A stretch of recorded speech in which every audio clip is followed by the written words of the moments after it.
hej, keď niekto začne robiť vtipy o ženách, hej, alebo začne proste nejaké také náražky, tak to sú za mňa také strašné.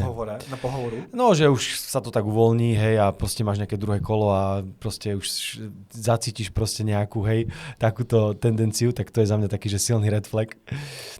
Zažil som už aj to, preto to hovorím.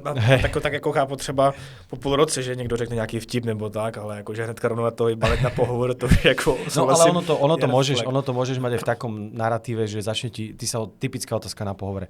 Ako ste zvládali náročné situácie v tíme, hej?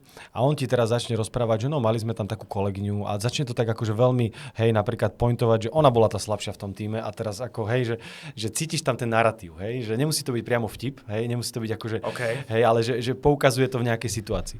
Alebo to môžu byť aj veci, kde ten človek v podstate, keď má to ego strašne vysoko, hej, že ja napríklad nemám rád ľudí, ktorí si nevedia uznať chybu. A ja si tie chyby tiež, každý robíme chyby a podľa mňa najzdravšie pre akúkoľvek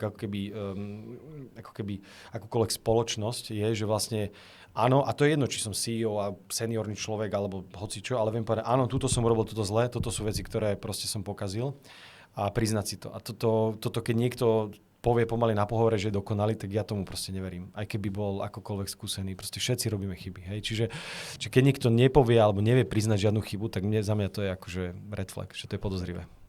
Když jsem našel správně článek, tak v roce 2021 jste měli obrat přes celý 3,2 miliony eur a 30% zisku jste sdíleli mezi zaměstnanci? Jo, to robíme stále.